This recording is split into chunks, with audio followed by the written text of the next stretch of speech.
It began on a quiet Friday evening. The air was cool, and the sun was setting behind the rows of trees that lined the edge of my property, casting long shadows across the yard. I had just settled into my favorite armchair, the soft glow of the fireplace flickering against the walls, when I heard the faint sound of a car pulling into the driveway. Unusual, considering I wasn't expecting anyone. I stood, brushing off the light blanket draped across my legs, and moved to the front door. Peering through the peephole, I saw Caleb, my nephew's childhood friend, stepping out of his car. He carried a duffel bag slung over one shoulder, his figure illuminated briefly by the car's headlights before they clicked off. Surprised, I opened the door. "Caleb?" I asked, my voice laced with curiosity. He turned toward me, his face breaking into a hesitant smile. "Hey, Mr. Evans. Sorry for dropping by unannounced. I didn't have anywhere else to go tonight." "Of course," I said quickly, stepping aside to let him in. "You're always welcome here. Come in, it's freezing outside." He stepped into the warmth of the house, the scent of pine and burning wood filling the air. Caleb had grown up with my nephew, Ryan, and though I hadn't seen him in years, it was impossible not to notice how much he had changed. Gone was the gangly teenager I remembered. In his place stood a man, his jawline sharp, his dark hair slightly tousled from the wind. There was a quiet confidence about him now, though it was tempered by a flicker of unease in his eyes. "You look well," I said, smiling as I gestured toward the living room. "What brings you here, though?" "I thought you were living upstate?" He nodded, setting his bag down near the sofa. I moved back a few months ago for work. Things didn't go as planned, I guess.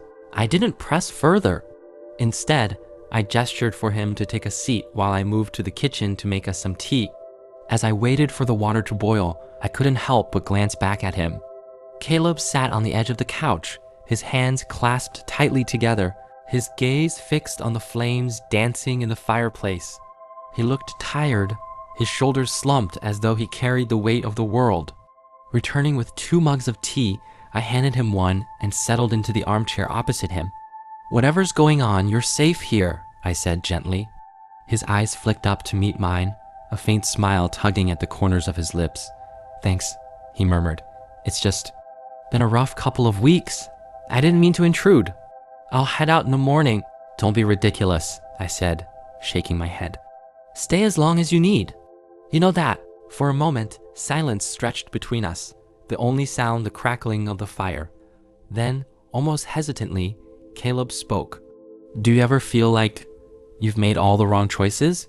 The question hung in the air, heavy and loaded. I studied him for a moment, his expression unreadable but his eyes betraying a vulnerability that made my chest tighten. "I think everyone feels that way at some point," I said carefully. "But life isn't just about the choices we make. It's about what we do afterward. How do we move forward?" He nodded slowly, his gaze dropping to the mug in his hands. "I've been trying to move forward," he admitted. "But it feels like no matter what I do, I can't shake this feeling that I'm stuck." I wanted to reassure him, to tell him that things would get better. But there was something in his tone, a quiet desperation, that made me hesitate. "Sometimes we need to give ourselves time," I said finally. "Time to figure out what we want, and to forgive ourselves for not having all the answers right away." He looked up at me then, his dark eyes searching mine. For a brief moment, it felt as though the room had shrunk, the space between us charged with an unspoken understanding. I looked away, breaking the connection, and stood to add another log to the fire. "I should get some sleep," Caleb said quietly, rising to his feet. "Of course," I said, turning back to face him. "The guest room is made up. You remember where it is?" He nodded, picking up his bag. "Thanks, Mr. Evans, for everything." As he disappeared down the hallway, I found myself staring into the flames, my thoughts a tangled mess. There was something about Caleb tonight, something that made it impossible to ignore. The way my heart had quickened whenever his gaze lingered a second too long. I shook my head, chastising myself for letting my mind wander. This was Caleb, my nephew's friend. Whatever I thought I was feeling, it was nothing more than a fleeting moment of weakness. But as the night stretched on and the house fell silent, I couldn't shake the lingering warmth of his presence or the way his voice sounded when he said my name. The house was quiet as the clock ticked past midnight, but sleep wouldn't come. I lay in bed, staring at the ceiling, my mind replaying the evening's conversation with Caleb. His words lingered, the vulnerability in his voice, the way his eyes had seemed to plead for understanding. There was something unspoken, something he couldn't bring himself to say, and it gnawed at me. Unable to stay still any longer, I got up and made my way to the kitchen. The faint glow of the moonlight streamed through the windows, casting a silvery light over the room. I poured myself a glass of water, hoping it might help settle my thoughts. As I stood there, I heard a noise behind me. Turning, I saw Caleb standing in the doorway, his hair slightly tousled, his expression unreadable. "Couldn't sleep either?" I asked, trying to keep my tone casual. He shook his head, stepping into the room. "No, too much on my mind, I guess." "Join the club," I said with a wry smile, gesturing toward the counter. "Want some tea?" He nodded, and I busied myself boiling water and preparing the mugs. The silence between us was comfortable at first, but as I handed him his tea, our fingers brushed, and that same strange tension from earlier returned. He hesitated, his gaze meeting mine, and for a moment, it felt like the world had stopped.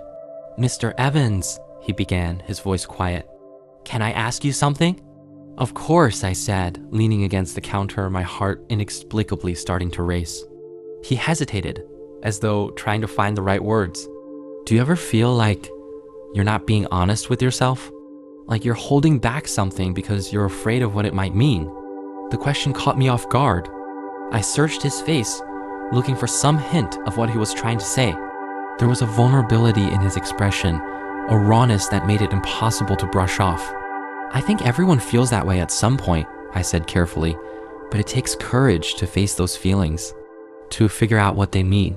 He nodded, his gaze dropping to the mug in his hands.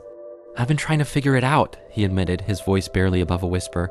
"But it's hard, and I don't know how to say it without messing everything up." "Sometimes," I said gently, "the hardest things to say are the ones that matter the most. But keeping them bottled up doesn't make them go away." He looked up at me then, his eyes filled with an intensity that made my catch. "I don't want to mess this up," he said quietly, "but I don't know how to stop feeling this way." "Caleb," I began, my voice faltering as I tried to process what he was saying. "I know it's wrong," he interrupted, his words tumbling out in a rush. "I know I shouldn't feel this way, but I can't help it. And seeing you tonight, talking to you, it just made everything harder to ignore." The weight of his confession hung in the air, and for a moment, I couldn't speak. My mind raced, a whirlwind of emotions and questions. This was Caleb, my nephew's friend, someone I had watched grow up. Yet here he was, standing in my kitchen, bearing his soul in a way I hadn't expected. "Caleb," I said finally, my voice steady but soft. "I think we both need to take a step back and think about this. These feelings, they're complicated, and acting on them without understanding what they mean could hurt both of us." He nodded slowly, his shoulders slumping as though a weight had been lifted but replaced with another. "You're right," he said, his voice barely audible.